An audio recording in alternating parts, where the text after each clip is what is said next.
What's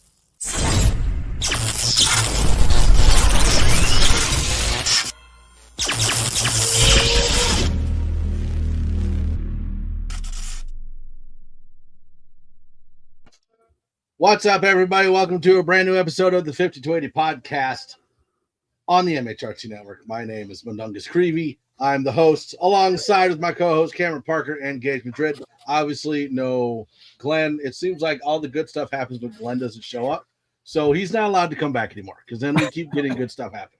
So how's it going? Boo, Glenn. Boo. To be fair, though, nothing has gone on. Nothing has gone on, I guess, even when Glenn was here these last couple weeks. So, all right, show's over. We're done. And honestly, like, there was a large debate on whether or not there was going to be a show tonight because nothing happened. Literally nothing. And then, guess what? We'll get into that in a minute. If you have not gone to the MHRT Network and hit that subscribe button, please do so. Head on over there. We have a bunch of different shows. Hit the like, subscribe, thumbs up. And the join button to become a member. It's got different tiers. You can see what those are. Also, make sure you head on over to Broncos Syndicate, hosted by Gage Madrid, and do the same thing. We are also live. Where we are also live. So if you have not gone to Broncos Syndicate and like, subscribed, and thumbs up and joined, do that. And if you have not gone to the MHRT Network and done the same, do that. That's how that'll work. That is exactly how that'll work. What are we pointing at? The hypothetical MHRT network that's over there. Absolute booty cheeks. All right, so we talk about how Denver's done absolutely nothing in free agency. We're all a little angry because nothing's happened. Boom! Denver trades for Jaylen Waddle. Something that we've been talking about, 3 years now? 2. Like, oh, let's go get Jaylen Waddle. Oh, let's go get Jaylen Waddle. Hey, Jaylen Waddle's there. Hey, let's trade for Jaylen Waddle. There we go. Now we get the Waddler in the building. Waddle. It feels like this was the right time to get him, man. Yeah. Well, it's like I said in 2025, over in that glorious month of November. I said when you look at it from the standpoint of the trade deadline, it was the first time the Waddle news ever became public with he and the Denver Broncos as far as interest. And I probably on the surface, because I know I made that argument about like wanting him and adding him to the team, it made a lot of sense to add him. Where it kind of does not make sense is, and this is why I tweeted it out the way I did, it's better to revisit it when you have him in the offseason where he can actually learn the full playbook of Sean Payton and everything else. So ideally, and now with the new regime, it makes all the sense in the world to try and revisit a trade. And lo and behold, the trade happens, and we are waddling everywhere as Bronco fans.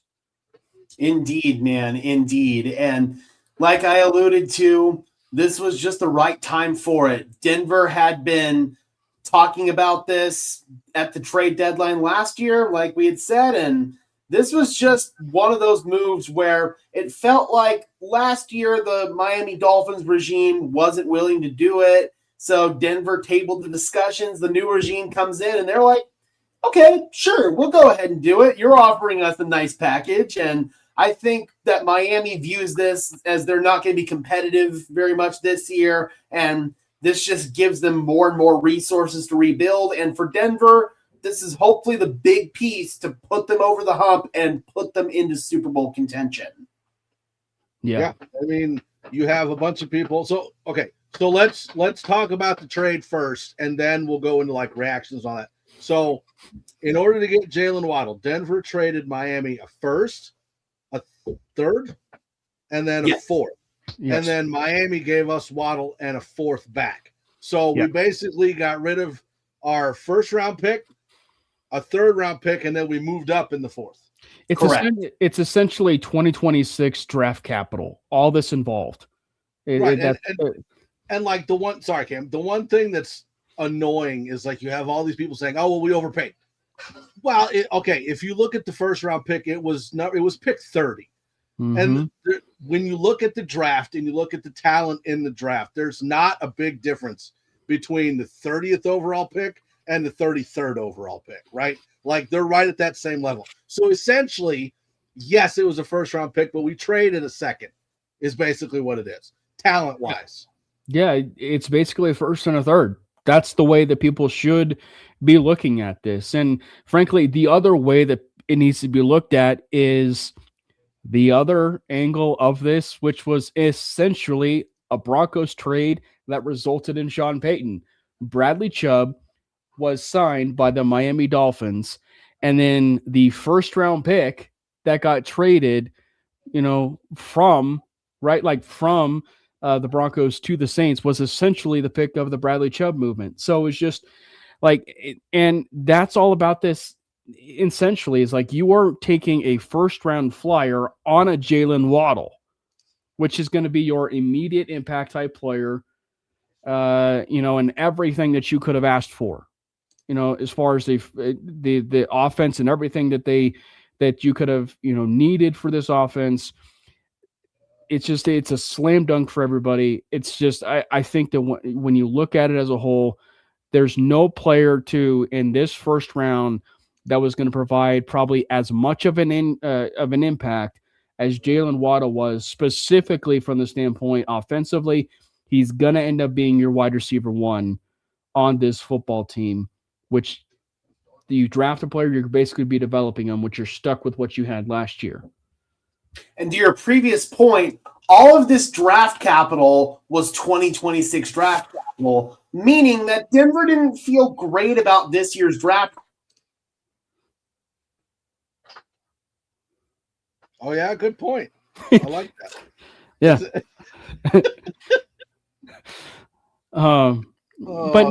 He's got Bill's internet. There we go. Yay! Yay! So what I was saying was Denver didn't trade away any 2026 draft capital because they don't feel great about this 2026 draft class. They feel a lot better about the 2027 draft class moving forward. They feel like this is the class that can provide a lot of impact for them, so they didn't want to touch any future draft capital. This class, pretty much at all the positions where Denver has need, it's kind of like, okay, there are some okay players, but not great players. So this was clearly Denver saying, all right, we're going to get a much bigger impact by trading this draft capital for Jaylen Waddle this year. And in totality, when you look at the draft in general, it's not the greatest class, but also when you look at some of the positions, they're still relatively of need for this team. So running back, tight end, linebacker, maybe even defensive line, those are moves and positions that you can actually get at that second round pick and even later if you ever so much need to. So like the idea is that you could still get those moves fortified for depth and everything else. And the other side of it too is this is a Super Bowl roster, whether you look at this team or not, and the moves that they made. And as frustrating as it was, we talked about it. They have a really good roster. There was just still some glaring holes that needed to be addressed. And one of them was in fact a wide receiver one, which they ended up making that move and making the very aggressive move to acquire a Jaylen Waddle. And the other side of this too, which is so logical, is that there was no way you can actually get a running back one, a wide receiver one, and a tight end one in one free agency or off season. There's just no logical way you could be able to pull a deal like that off. What you can do though is get a running back or two, a tight end or two in this upcoming draft, maybe even a linebacker or two, and really upgrade your team to where you can actually, have this longevity plan of a player like a Kyle Lewis, a Jake Galde, those types of players where they can be able to be that heir apparent once Alex Singleton actually finally hangs up his cleats and his nuts. And then the Broncos can move on to, the idea of like a Jake Galde, et cetera. Yeah. And Keith and Original K911, I am not ignoring your questions. I promise I'm saving them. And as we go through this whole process, I'll pull those up and we'll answer your questions. So we talk about bringing in Jaylen Waddle. People are wondering what the contract looks like, what the cap hit looks like. So for right now, the way that we're looking at it, he still has 3 years left on his contract, I think. And right now it's like $52.8 million, which comes down to about $17.5 million a year. So not horrible as far as contracts go. When you look at salary cap, and this is why I think that they're going to end up restructuring or re-signing Waddle to a new contract. When you look at the cap, so 2026, Waddle's cap hit is $4.9 million. Essentially 5. Whereas Sutton's is 13.9. So 18.8 for our top two. You go into 2027 and Sutton's is 28.4 and Waddle's is 27. So you're looking about $55.5 million just between those two. So I think they're going to end up restructuring or re-signing Waddle to a new contract. And then we'll talk about Courtland Sutton after that. Yeah, and I think that when you look at it just from that vantage point, it makes total sense. I mean, Waddle also fits exactly the timeline of what the Broncos have needed in this wide receiver room, which was a wide receiver one that's also not a diva. So everything that you could have asked for a wide receiver is what Waddle is, right? Like, and so contractually, him possibly even restructuring the way he fits in the locker room is exactly a fit like a Courtland Sutton, to where Courtland Sutton could frankly restructure again. Waddle probably will restructure again and probably even get extended at some point and then finish his career out as a Denver Bronco. So it's just like there are some definite ways where the Broncos can move forward of clearing up some money and getting a lot of financial flexibility going forward. Yeah, 100%, man. And that's what's so brilliant about this, is because you can go out and get a David Njoku. You can go out and get somebody who can really make a difference at one of these other positions of weakness, and it's not going to cripple you against the cap. So Miami eating all this dead money really is going to benefit Denver a lot this year. Yeah. And this is all. So the funny part of this whole thing is everyone's like, oh, well, it was an even trade. It was pretty good. Have you guys seen the Dolphins dead money hit this year? Now with everybody that's moved or everybody that's traded, it's $175 million. That's their dead money hit. Yeah. Well, and so the thing is that is actually kind of funny. It's actually still like this for the Dolphins side of things. So they moved on from Tua, so they needed cap relief anyway, and the best thing for them was moving off of Minka and then moving off of Jaylen Waddle, one of their other large, contracts. So that's why this Waddle stuff for me, even going into this offseason, was always the name I circled for the ideal move that they could have afforded themselves, meaning the Broncos, because they were always wanting Jaylen Waddle for like 2 years now. We need to say that they have been wanting Jaylen Waddle for 2 years now. Now, a lot of that probably hasn't been surfaced to the major public, but the Broncos have wanted him for well over 2 years. And so it finally came to fruition. And then for the Dolphins side of things, you get 2 first-round picks in this year's draft. Now, I think the thing that probably, and I don't really know this, is that maybe one of the holdups of this was maybe the Broncos never wanted to forego their 2027 first-round pick. Maybe that was on the table. Is that like the Dolphins were hoping to get maybe like a first-round pick of 2027, not of 2026. And so the fact that, that was on the table and you still get 2 first-round picks for the Dolphins on top of, you end up with 7 picks in the top 120, if you will, is an absurd number for the Miami Dolphins. So they really still made out like a bandit to where they can really build out that future, really build out that cap flexibility for the rookie contracts. It makes total sense for the Dolphins to rebuild that roster up with a bunch of rookies, of course, under $170 million cap hit with the Florida tax. We should probably phrase it $175 million with the Florida no state tax, if you will. Yeah. So one of the questions that was asked by Keith was Waddle's here. Is Mims on the way out? What would you get for Marvin Mims? So we kind of talked about this a little bit in the green room, right? We're talking about like the Waddle trade affects who the most. And there's been a lot of names thrown out. Like Troy Franklin's the one I see everywhere, right? Everybody's talking Troy Franklin. There's also Marvin Mims. Honestly, and again, like we just talked about it, it affects Cortland the most, right? Because when you look at the future of Cortland Sutton on this team, he's not our number one anymore, right? So that makes him a little bit more expendable, especially with Pat Bryant behind him, right? So for me, it's Cortland Sutton, but I don't honestly think that anybody that was on the team last year, except for Michael Bandy, is in any trouble of not being on the team again this year, even after the trade. So I think you have to look at this from a short-term perspective as well as a long-term perspective.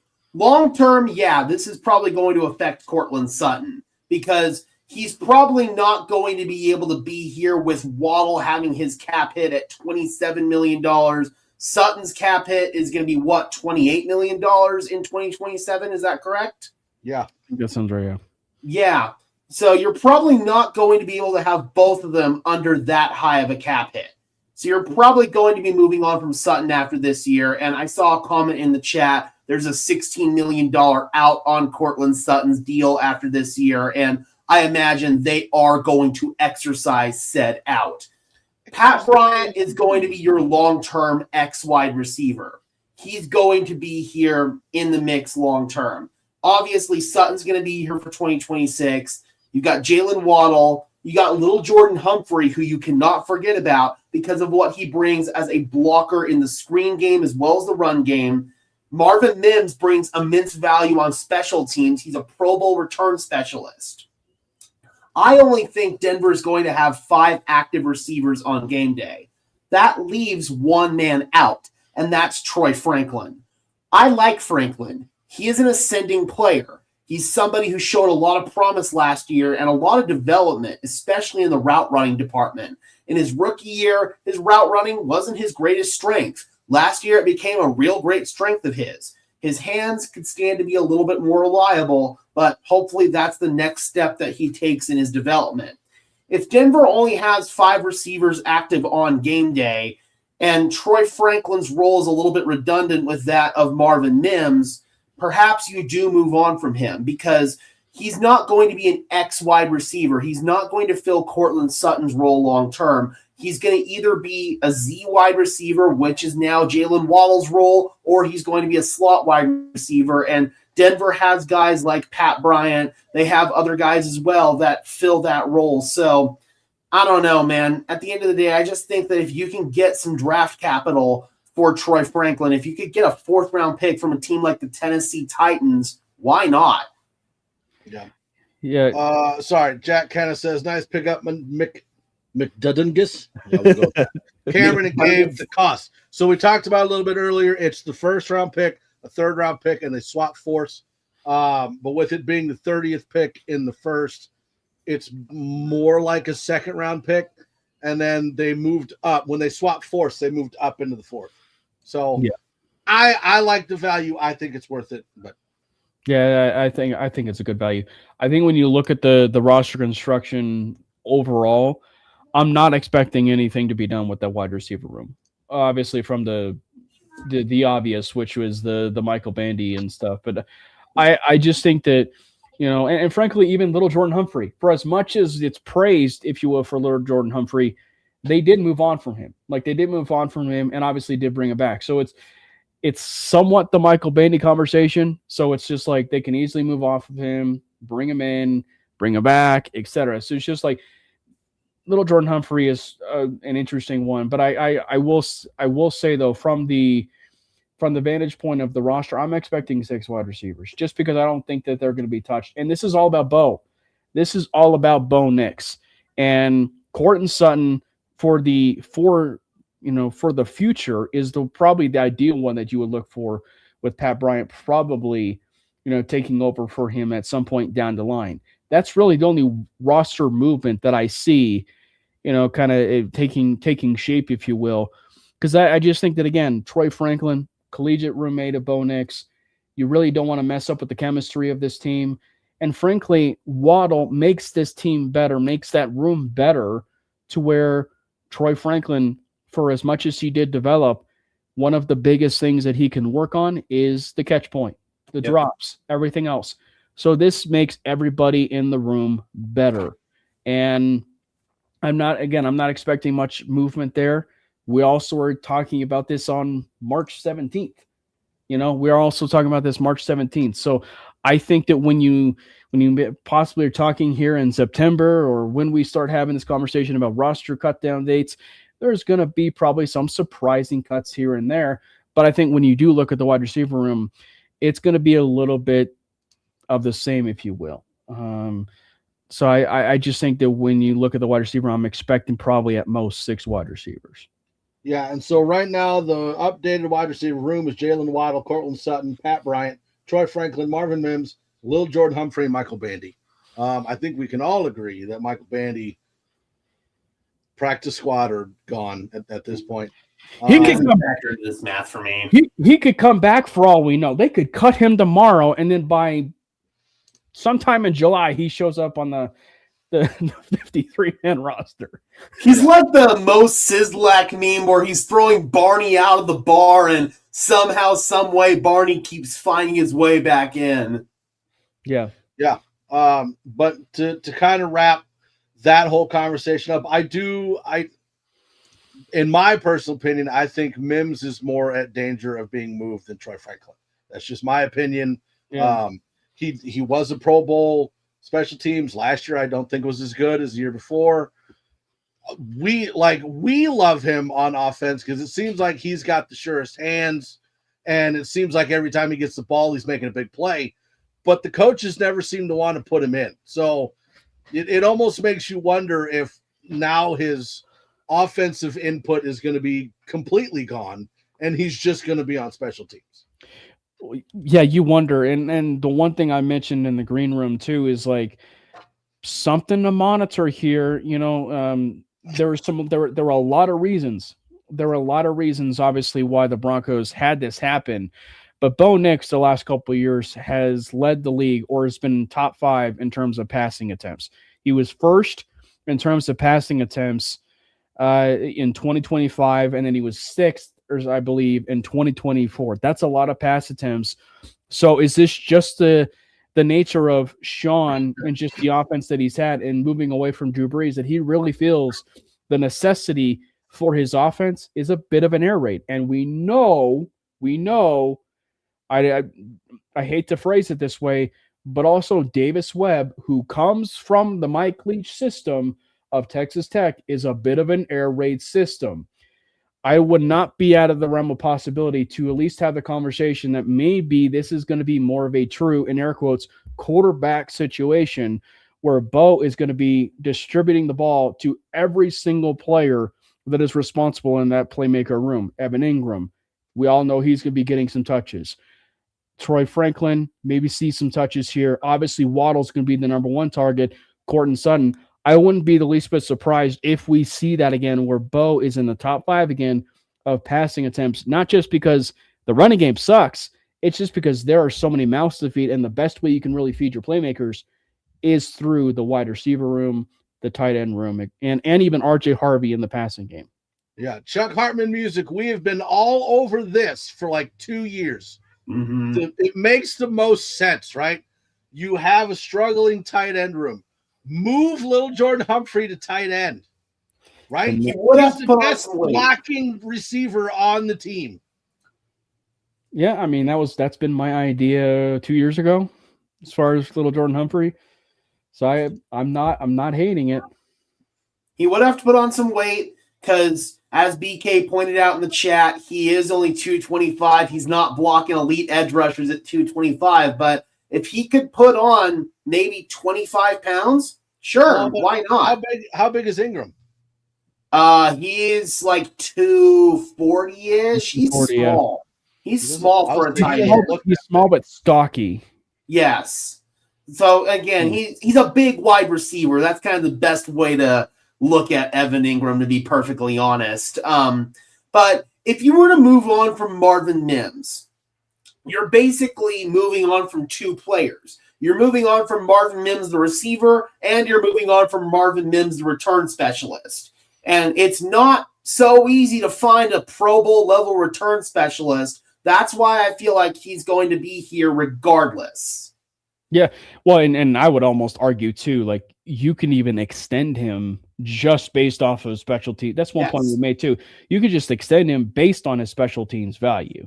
So I would, and he's in a contract extension window, so something to monitor there. And I also don't think he's going to cost a lot because you haven't really featured him, so he's really not going to cost a great deal. I saw one other question too, as far as like, are the Broncos done as far as trades, or do they do anything else as far as this trades? one right here? I started for you. Yeah. Do you think the Broncos will make another trade for another key position of need, or do you think they will trade up in the draft? There's two things with this. One, right, and I'll pass it to you guys. One, the Broncos cap room right now is about $18 million, right? You're going to need to set aside 10 for the draft, maybe. Which they rarely use, by the way. We need to preface and then I think if you go off of the last 2 years, they're going to have 5 in reserve like they normally do. So there's 15. So that gives you about 3 to play with, right? Plus, now your draft capital is going to be like a bunch of 7th round picks, a couple 4th round picks.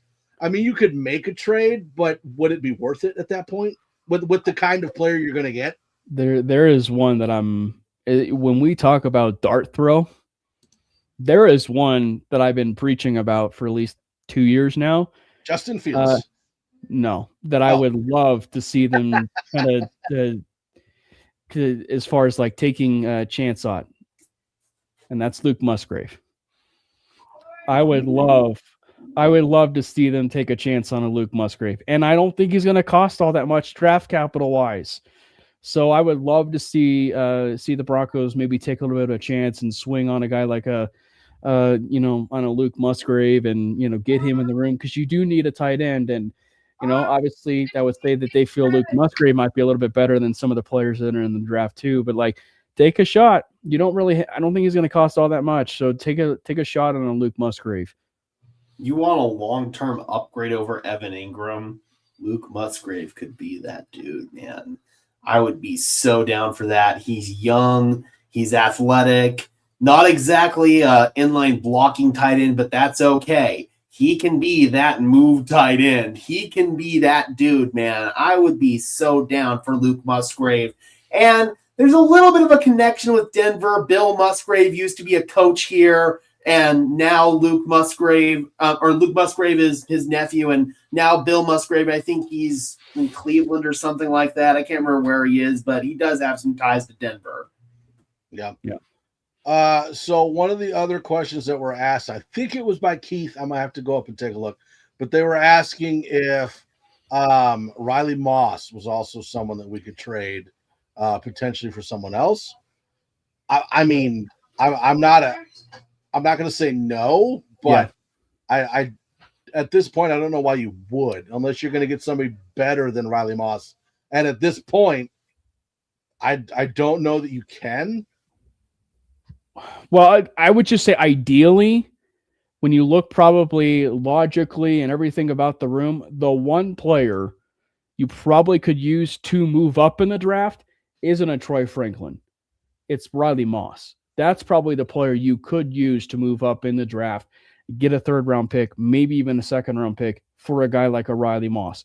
Cornerback is a very needed position for a lot of teams in the National Football League.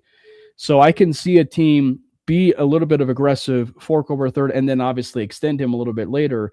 So I can absolutely see that be on the table, especially too when you look at it from the standpoint of the Broncos cornerback room. Clearly, it seems like they do view Barron in some capacity long-term for this football team. We don't know what that plan is specifically. I think if you're reading kind of the tea leaves, something would probably tell you they probably view it maybe at safety for a 3rd safety, at least right now. Because something you want to be, remembrance of is Sean Payton compared him to Malcolm Jenkins. And one thing we know about Malcolm Jenkins is he played corner, he played safety, for Sean Payton. So he's a very versatile weapon. So I wouldn't be the least bit surprised. I do love Riley Moss still. I do love Riley Moss, but in the return of capital and the depth of the position, would not rule anything out on that. Yeah, for me, it's one of those situations where everybody, for the most part, is available at the right price. But it would take a significant amount of draft capital to pry Riley Moss away from Denver. I've been one of the most staunch Riley Moss defenders on Broncos Syndicate. I believe Riley Moss is a really good player. And the fact that he was one of the most highly rated players in terms of getting incentives on their deal last year, that means that he was doing something right. Yes. I understand that fans are going to get frustrated with him getting beat at the top of his routes and maybe getting a little bit grabby at times. It's going to happen when you're one of the most targeted corners in the league playing alongside the best corner in the game. Right now, I don't think the Broncos trust they don't trust Jahdae Barron and they don't trust Chris Abrams-Draine as long-term replacements on the outside for Riley Moss. Maybe after another year of development, one of those guys steps up, but you think about Jahdae Barron, he could be more of that big nickel safety type player that you were alluding to, Cam. That fits more of a long-term vision than being an outside corner, in my opinion. Yeah, I think that, and we talked about this through the season, like obviously the big misses, the big penalties were kind of aggravating, but I think that Riley Moss is underappreciated for just how good he is. Well, I mean, there's definitely some moments where whether it's right, wrong, or indifferent, the penalties happened, and he has to cut on that. Like there's no denying that. Like when you think of probably his biggest issues overall in the season, it probably wasn't so much when you kind of look at the season as a whole. It probably wasn't so much of like maybe giving up the big plays. It was giving up the big play of the pass interference penalty. That's really where it kind of came down to. So if you can cut down on the idea of being a little bit grabby and hold wide receivers at times, that's really where I think you can really look at it from the standpoint of Riley Moss. Now, if that doesn't happen and that doesn't actually work out as far as he's continuing to still give some of that plays up, you can consistently get a chance to wonder. Because, I mean, again, if we're looking at people that were big, if you will, liabilities, it was Riley Moss, but it was also Alex Singleton. And there is no person who was a bigger liability on that defense than Alex Singleton. And, because everybody wants to talk about Riley Moss and Alex Singleton, but there was no bigger liability on that defense than Alex Singleton. And yet the team decides to double down on that liability and bring him back on an extension and a raise. Make it make sense. Yeah.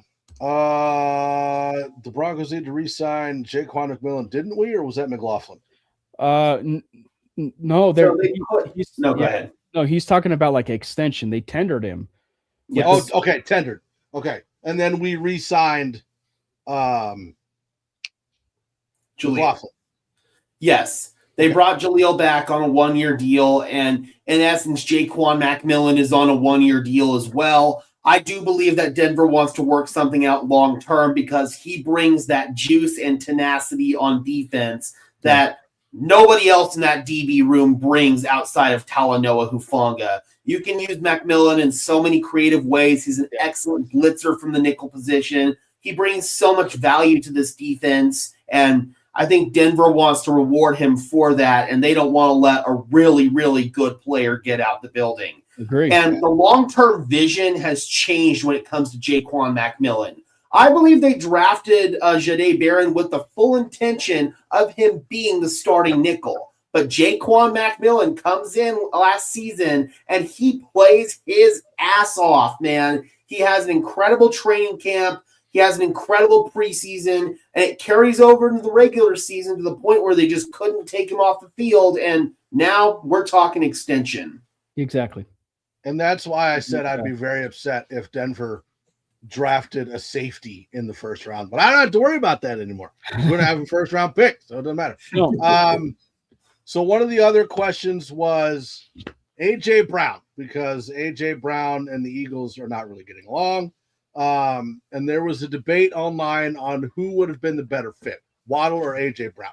And in my personal opinion, A.J. Brown is more of your big catch guy, whereas Waddle is more of your yards after catch guy. And this offense is based around yak instead of big plays. And we already have Cortland Sutton and Pat Bryant. Who are your guys that are going to go up and get those big catches? Another one in A.J. Brown isn't really going to make a difference, and you're spending a whole lot more money on A.J. Brown than you are on Jaylen Waddle. Yeah. Well, and I was kind of coming around on the idea that A.J. Brown was actually a fit here. They were his personality stuff was a little bit more of stuff that was a result of what was on the field with his quarterback and obviously the offensive coordinator. That's probably where I would just say it was a bit more of a frustrating side of things. But as I alluded to when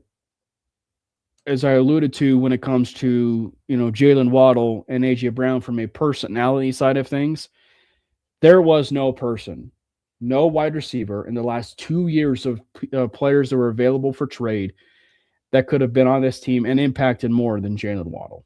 Jaylen Waddle was the perfect addition. And frankly, this is something that's probably another talking point that we did mention in the green room, Gage, is that what I love about this is it's Sean Payton going against his norm, which is the big physical wide receiver like an A.J. Brown, to where now you have the player like a Waddle to go along with a Cortland Sutton. So I really do think that now, for what we were talking about the room earlier, and it's one of the reasons why I feel like they're not going to do anything to the room, is that every single wide receiver has a complementary piece role for that room going forward.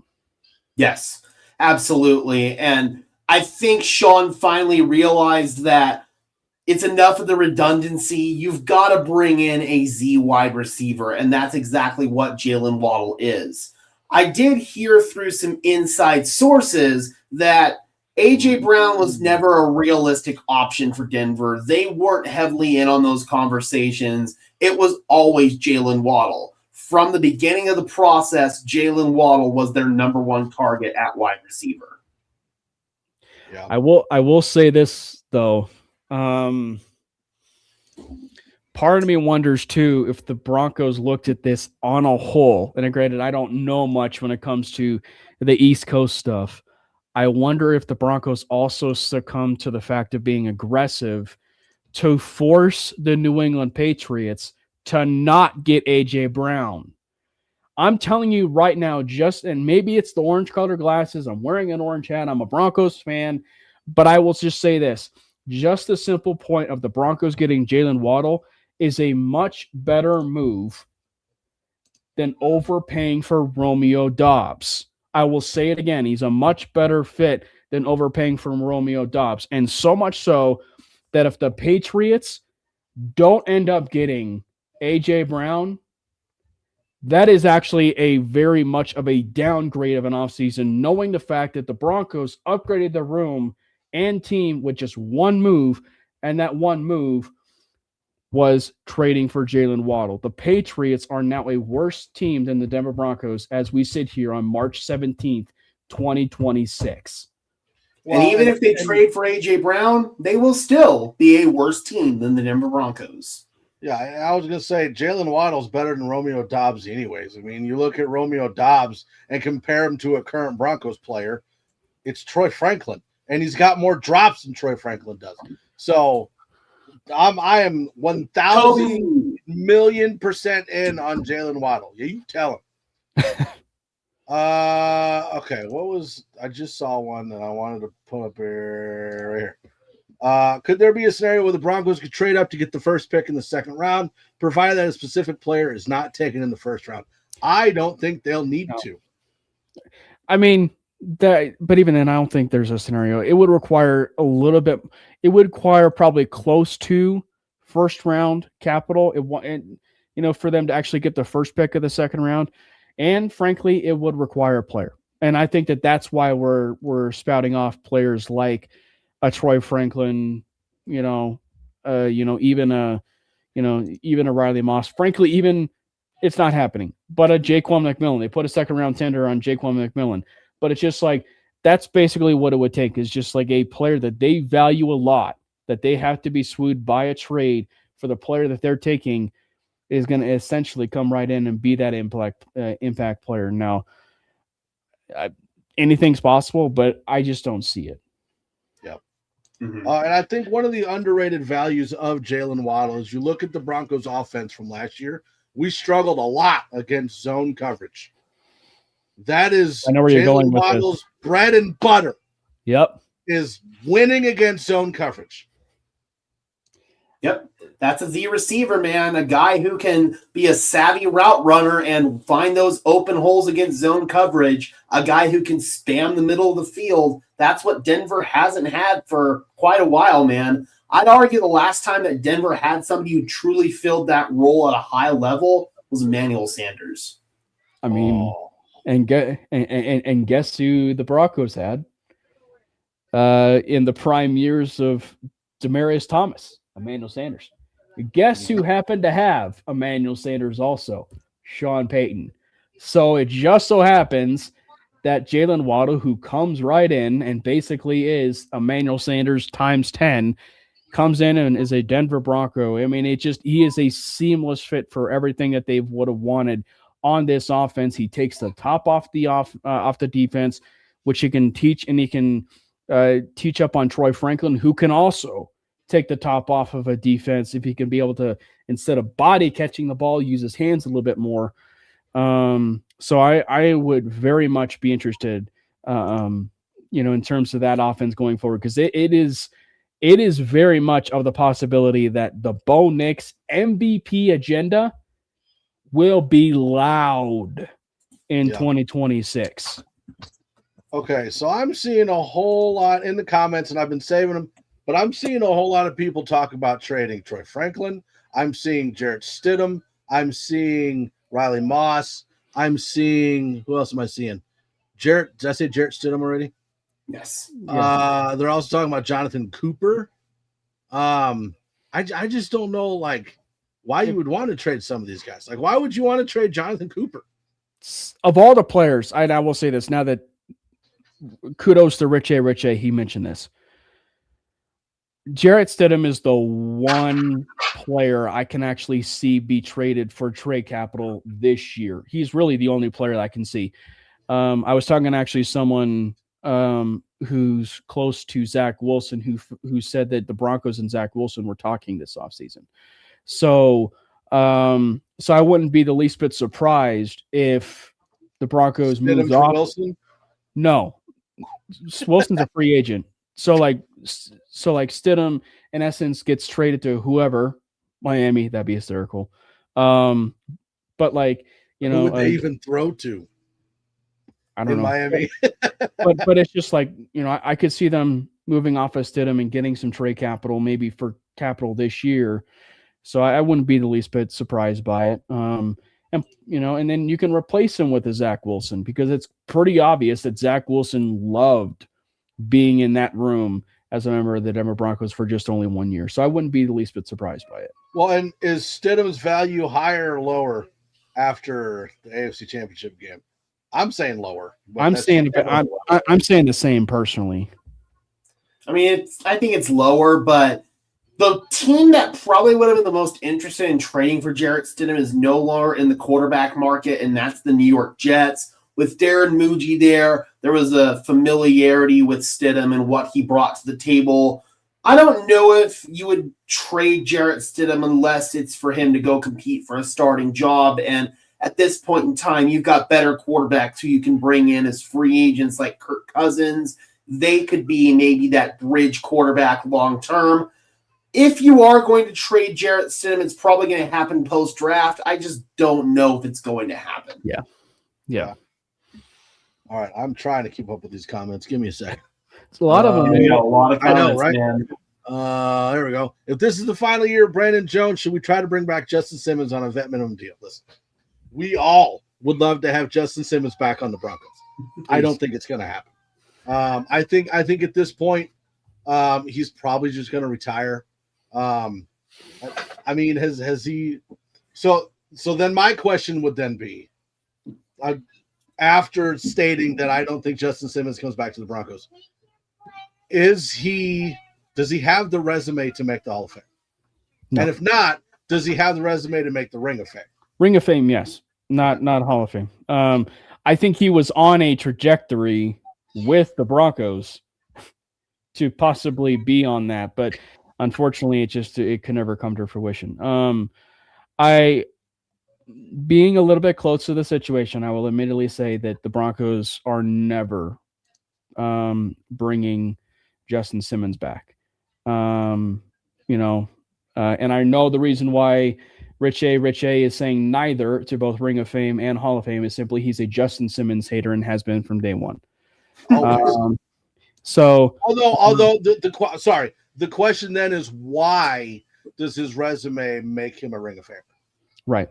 Because again, when you look at it, you alluded to it, Mike, he seems pretty content. He seems pretty content with life after football. Right now, when you see the stuff he's posted on Instagram, it seems pretty evident that he's moved on, and the Broncos made, the choice. I think Justin wants to be a part of the Denver Broncos. Unfortunately, the Broncos they can't really make it work, if you will, and they just feel like it's best to move on going forward. But I agree with that last comment. The Russ contract did, in fact, cost us losing Justin Simmons. Yeah. I see a lot of comments about Mariota. Didn't he re-sign with the Commanders? He's back with them, isn't he? Okay. I thought so. Oh, man, I'm trying to keep up here. Hold on. Okay. Jack wants us to rate the trade, and we'll kind of close the Jaylen Waddle trade out with this. What grade would you give the trade for the Broncos or the Dolphins? If it's any, well, I can't speak for the Dolphins because I feel like that's more of like an incomplete. But probably on the surface, I would just say probably a B+ to an A- for the Dolphins. I do mean that, because I think that's a pretty fair trade for the Dolphins. As far as the Broncos is concerned, if you give it anything less than an A, you're an idiot.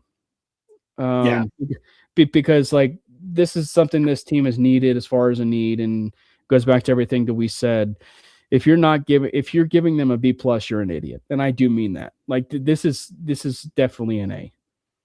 It has to be an A, because you're not going to find greater value in the draft, and you didn't give up significant enough draft capital where it's going to bite you long term. If this doesn't work out, then oh well, at the end of the day, you can eat some cap hit, and you can move on from the player. But I think that this is a really solid move that's going to benefit the Broncos for the next several years. Waddle's only 28 years old. Great move. Got to give it an A. Yeah. Run after catch. I was like, his rack is fantastic. What are you talking He's also inside the Run top after 10. catch. He's also inside the top 10 in yards per route run too. Like he's exactly what the Broncos have needed for quite some time. Yeah. Yep. My internet has been absolute booty cheeks tonight. Yep. Got to throw that out when I can. All right. It's never this bad. It's been terrible tonight. It happens. I mean, I don't see how you don't give this an A+ as far as for the Broncos getting Jaylen Waddle. Like, I know people think that because you look at it and you're like, oh, we traded 3 picks and one was a first round. Yeah, and if you do the math, it's like it looks like it's high, but it's really not. I mean, you're getting more value. I mean, okay, so if you look at it in a really stupid way, right? You're basically drafting Jaylen Waddle number 30 in the 2026 draft. Right. That's basically what you just did. Right. And is there any player in the draft that is going to automatically start off better than Jaylen Waddle would? No. Like, No. Jaylen Waddle is going to be the best player outside of like PS2 on your team, right? Like, there's every potential for him to be that guy. And you're just not going to get that in this draft. And it's nothing against the guys that are in the draft, but this is a really, really weak draft class. Yeah. Well, and I definitely understand Jeff Bryant's point in the sense of like it can be interpreted as, desperation, but like this is the move that you want. This is the move that you also want to make when you're in a Super Bowl window. So that's the other side of this. is that the Broncos are in a Super Bowl window, and in order for you to push all your chips in, it's basically has to end up being a win now move, and one of the best win now moves you can frankly ever make is getting Jaylen Waddle as a part of your football team. So I definitely understand the notion of maybe why it can be a little bit aggressive or and stuff, but maybe and as far as happening last year, I probably was definitely pumping the table, if you will, for it to happen. But I think ideally, when you think of the offseason, this allows Waddle to really learn that Peyton offense and allows to really be integrated with the offense and really be focalized, if you will, for wide receiver one. If they acquired him last year, one of the things that we said, if you will, is unfortunately he would have been learning Sean Payton's offense on the fly, and that would have been a really hard one. Yeah, I think that there's one big loser in this trade, and that's Malik Willis, right? Like, you get paid this absorbent amount of money to go to Miami. Number one, you're playing behind that offensive line, which is the reason why Tua is not really playing anymore. And two, you're down Tyreek Hill. Now you're down Jaylen Waddle. You don't have Darren Waller anymore at tight end. Who are you throwing the ball to? Like, the only thing you can do is hand it off to Achane and pray to God you get it there fast enough before you get your head taken off. Tutu Atwell about to have a 100-catch season, baby. Right? I mean, they've got who's the Washington guy? I think they got a couple of Washingtons. They got Taj Malik, I believe. I think it's Malik. He's also the returner. Yeah. Well, and the funniest thing is, like, when you look at it from the landscape of the AFC East, who had a worse offseason? The New York Jets or actually Malik Willis? Like, that's just because he did get a nice chunk of change. So no, but but he's basically a sacrificial lamb at this point, right? Like that's all he is. It's Abraham and Jacob, but I don't know. It's just like, it's one where, like, you have the Jets who are just spending money like a drunken sailor this offseason. And then you have, Malik Willis, who smart signing. They needed something. Clearly, they needed someone with connections to the Green Bay front office that got hired into Miami. Made total sense in the, in everything. But, however, it would really help to have Jaylen Waddle as your wide receiver one. So I can understand probably some of the Miami frustration of moving off of Jaylen Waddle. And then also on top of that, rumblings that Devon Achane might also be in the block. Boy. So it's just like, boy, there's no real loser probably of free agency as a whole than Malik Willis. Well, and this is the thing, right? Like, the saying is true. You build through the draft.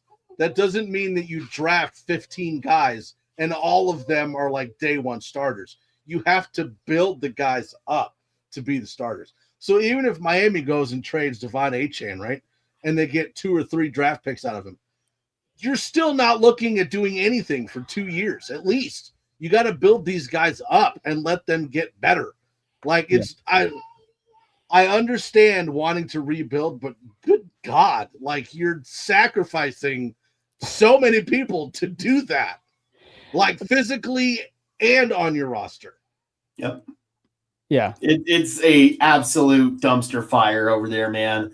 That organization is incompetent, and until they prove otherwise, they're going to be down there with the New York Jets of the world as just an organization that we should never take seriously. Is it Jeff Ross that still owns that team? Stephen Ross, I think his name is. Yeah. I don't know. Something Ross.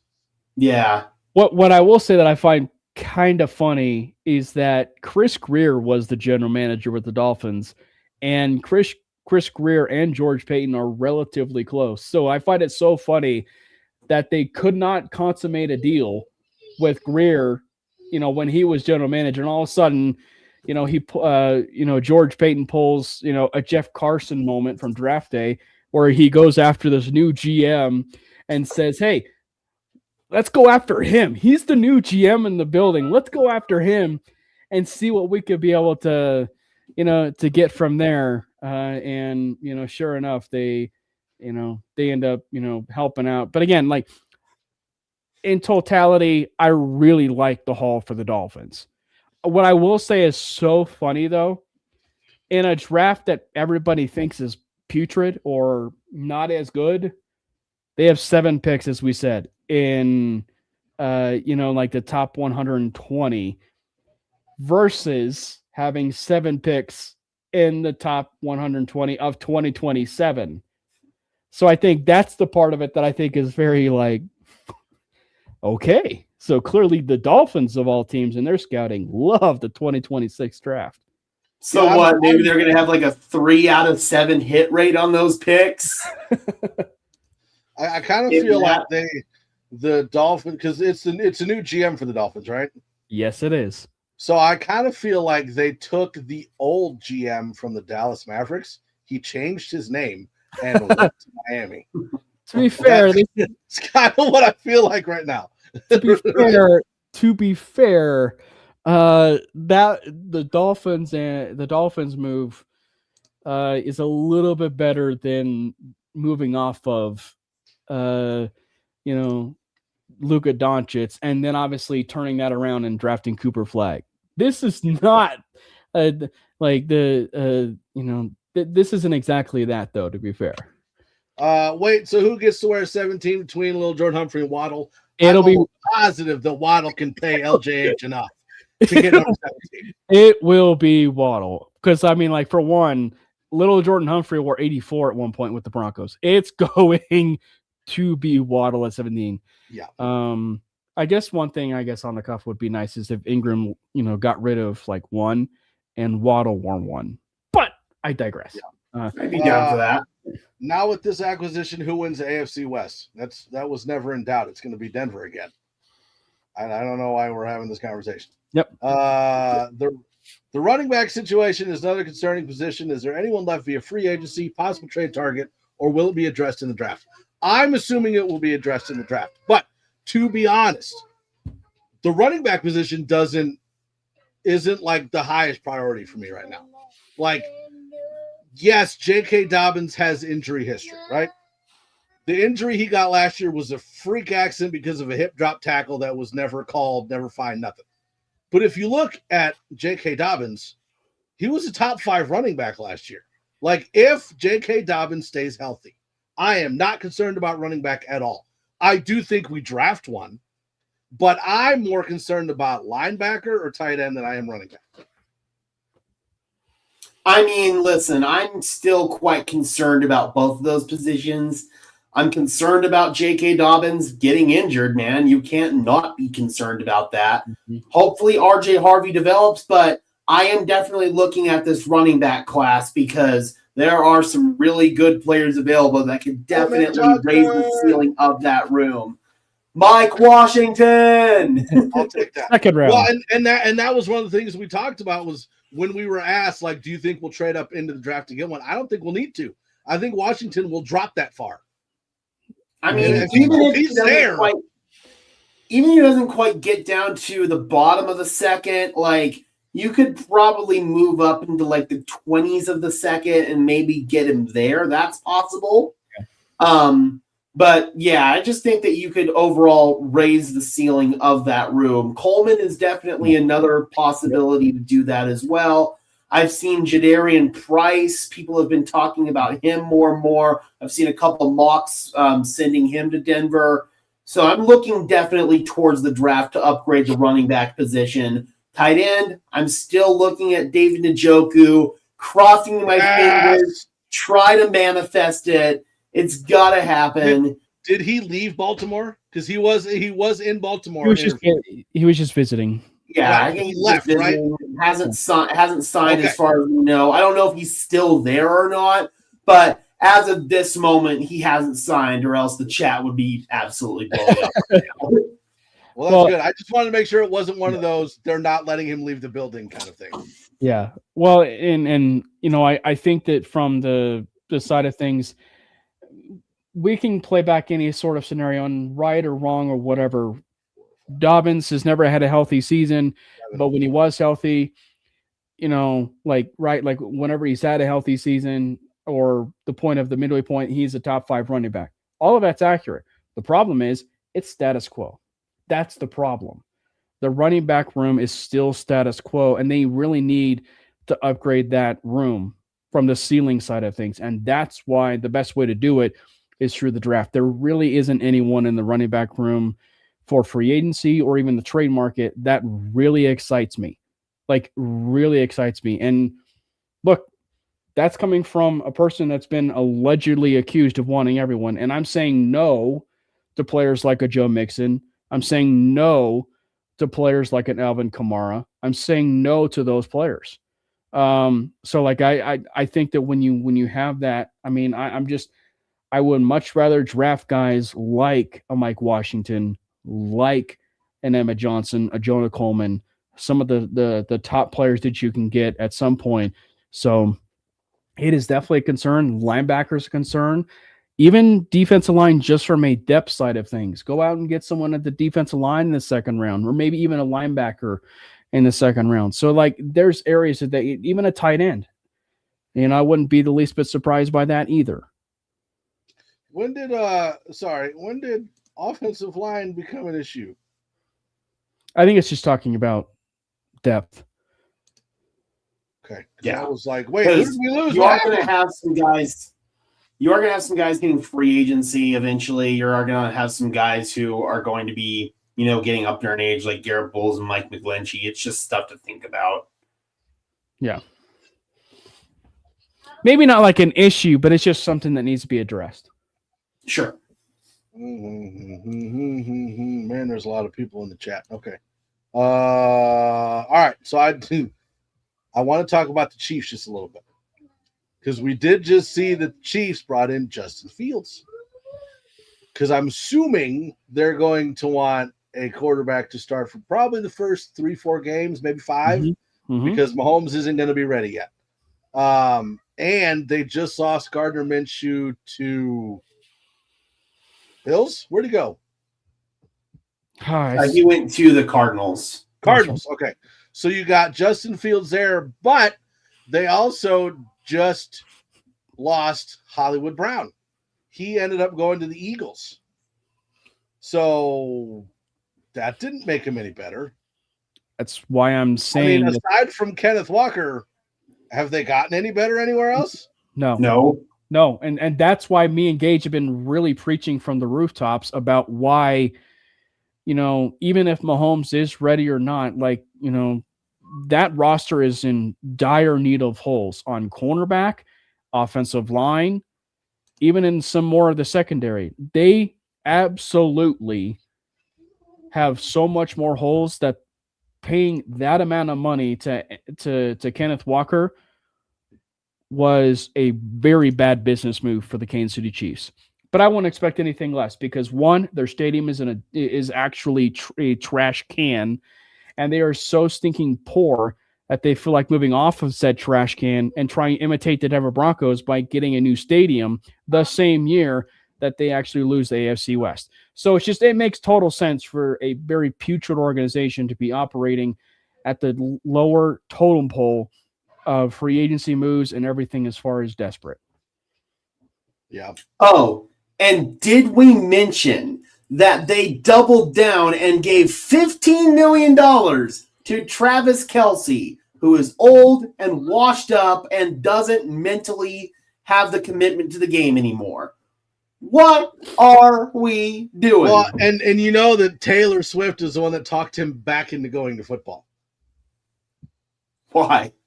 No, that he came out and said in an interview he wasn't going to play, really? And Taylor was like, "No, you should go play." And so he went back to play. Like, he was convinced by his girlfriend, fiance, to go back to playing football. He didn't want to play. Yeah. And honestly, I respect Travis Kelce and everything he's done. But at some point, if you're not mentally wanting to go back to playing football, just don't come back.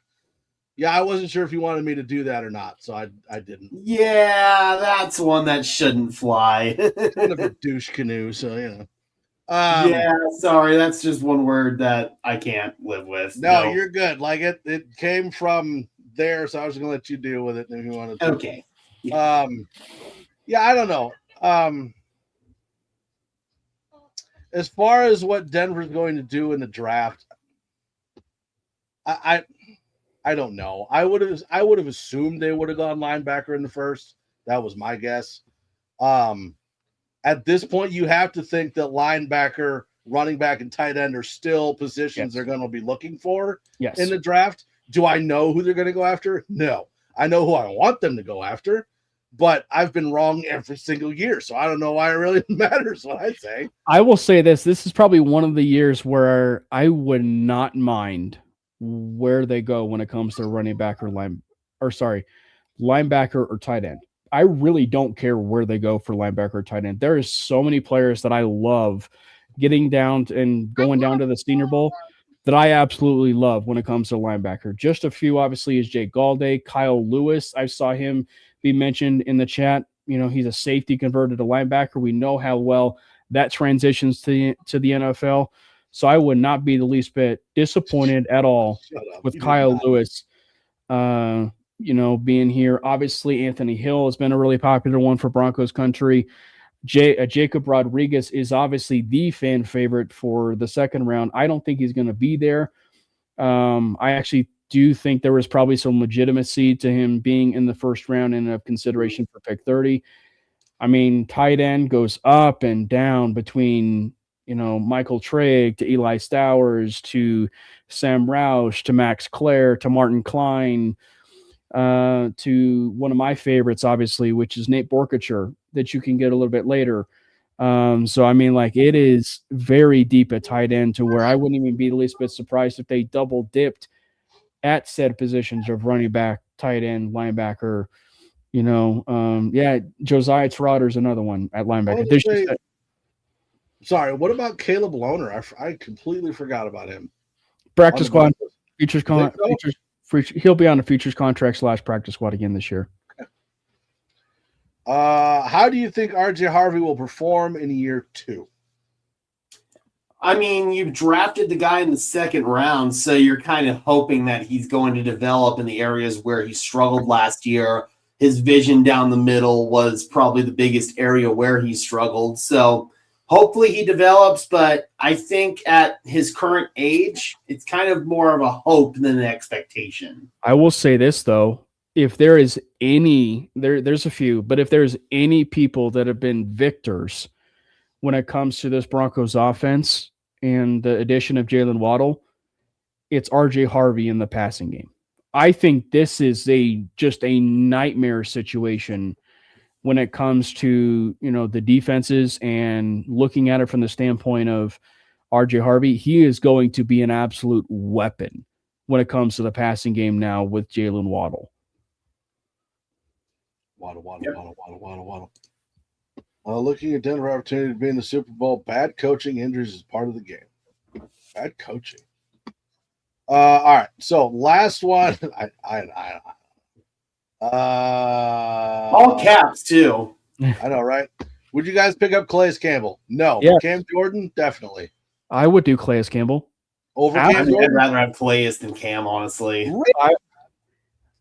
I mean, what's so wild is if you go look at his total sack number, like career-wise, it's wild how much. Yeah, but isn't he like 47 years old right now? And he's still producing at a rather high level for as old as he is, and he's from Colorado. So I wouldn't be the least bit surprised if that's a knock against him. So I wouldn't be not Colorado, University of Colorado, you dork. Both. Anybody from Colorado sucks. Fuck you. But I will put my do on. Don't do that. but I will say I would absolutely kick the tires on Calais Campbell. Me too. I mean, heck, I wouldn't be the least bit surprised depth-wise and contractually if they signed Calais Campbell to a 1-year deal and Cam Jordan to a 1-year deal. I wouldn't be the least bit surprised with that or upset. I just think that Calais makes more sense as an interior defensive lineman than Cam Jordan. Jordan's more of a 4-3 edge rusher. Calais can play on the interior in this base 3-4. It just makes more sense to me. Plus, he's from Denver. Calais was my best friend in junior high. Glenn, I know how old Calais is, and I know how old you are, and that's not possible. I'm assuming you're talking about a different Calais. All right. If the offense takes off, is Webb the future successor to Peyton, or is he gone after next year to coach someone else? My guess is that he's gone within the next 2 years. I would say the set too, as well. Yeah, agreed. Yeah. All right, I'm just picking up. His tires are white walls. Shut up, Glenn. Fly the plane and go away. Wow. We have weed. What do you have? Cheap Cornfields. Cheap cost of living. I mean, it is what it is. Barren little cities. Listen, Gage, I'll compare my mortgage to your rent any day. Fair enough. I can't argue with that. What are your guys' record predictions? I'm thinking the floor. Do we want to, or do we want to save that one for another episode? Well, I think their floor is 11-6. 0-17, baby. Woo! They suck. I mean, I was going to go with 12 wins. I know that they have a more difficult schedule, but I mean, looking over it, I still think they get 12 wins. That's what I'm saying. Their floor is 11-6. Yeah, I agree. Floor 11-6. Realistically, probably somewhere in that 12-5 area. If anybody has them at 10-7, check yourself at the door, because Bill 10-7. I've seen 8-9. 10-7 is not going to get. Dude, I've seen 3-14. Like, people are stupid. Mm-hmm. No, my chat, man, can get ridiculous sometimes. I got people in my comments that are like, "Oh, they're not going to make the playoffs. They're going to go 7-10. Blah blah blah blah blah blah blah blah blah." And it's like, Sean Payton has never had a double-digit losing season in his entire coaching career. He sure as hell ain't starting now with this roster. Yeah, definitely. Oh yeah, that was the year before, wasn't it? The first Russell Wilson year. That was Hackett, right? Yeah, that was Hackett. Okay, jeez. So long ago, Mike doesn't even remember. I seen someone say 4-13. People. Yeah, that's ridiculous. 3-14. When does Bill make a prediction? I know. I mean, come on, man. With Bill, it's just the ramblings of a crazy old man. So you can't really take that seriously. All right. Is there anything that I forgot? Any big moves that we didn't cover? Anything from the AFC West that's a big move that we didn't hit on? No. I mean, frankly, argumentative sake, the trade of Jaylen Waddle is the biggest news of the entire AFC West. All right, so to close this thing out, we'll go over how many draft picks we have left.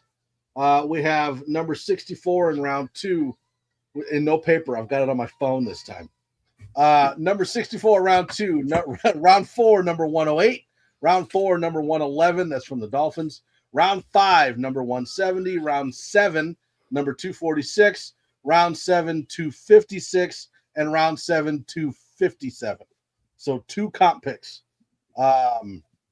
And a lot, like the round 2 guys, that's like where we got Benito and Mims, and like, if we can nail that round 2 pick, we're golden. Yep. I mean, we've kind of been second round merchants these past few years, not having first round picks. So this is very familiar territory for us. Yeah. Expecting any more contract restructures? I will say if we get a little bit more contract restructures. Who's left? I mean, maybe Hufanga, Surtain, like I don't know. McGlinchey. Yeah, but didn't Surtain just resign? Well, they can do that. That's sometimes like people can do that. Miners did that this year. Like Miners was Miners recently just signed a deal. So listen, you can make fun of Nebraska all you want, but my internet's better than Gage's, so eat it. My internet's only bad because I have a shitty old computer and I have to route it through my phone because the Wi-Fi card's broken. That's the only reason. My internet in general is actually pretty good. Sounds like a Colorado problem. If there is any other restructures, though, that means there's another move or more that is actually coming. That is quite large. Oh, they're saying the Giants Broncos game is on NFL Network right now. Yep. Ooh, Yay. fun. Ooh, I'll just go back and watch it. All right. So I think that's going to about do it. It was awesome not having Glenn here on the show. So, Glenn, I appreciate you not being here. It's so much better when you're not. They're still on 2G in Nebraska. I have 5G. Thank you. All right. I appreciate every single person that joined us in the chat. The chat was crazy tonight. I loved it. It's always great to hear your guys' opinion. Make sure you head over to what? It's a normal closet, not a water closet. Thank you. Bathroom in his house. I mean, yeah. Dial-up internet. I do not dial-up internet. All right, make sure you head on over to the MHRT Network. Hit that like, subscribe, thumbs up, hit that join button. There's different tiers on there, different levels. I'll tell you what those are. Make sure you also head over to Broncos Syndicate if you have not already. Hit the like, subscribe, share, thumbs up, and hit the join button to see the levels that you can get for being a member.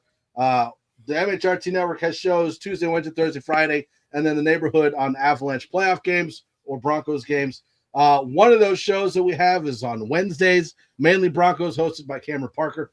So make sure you check that out on Wednesday nights. It's a great show. Richie is in the chat, and he hosts the Wild Wild West, which is right before mainly Broncos on Wednesday. So check that out as well. And that covers all teams in the AFC West, the Stupid Chargers, the Chiefs, the Raiders, and the Broncos. Good times had by all.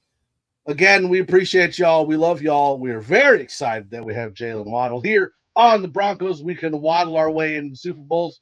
We'll see you guys later. Peace.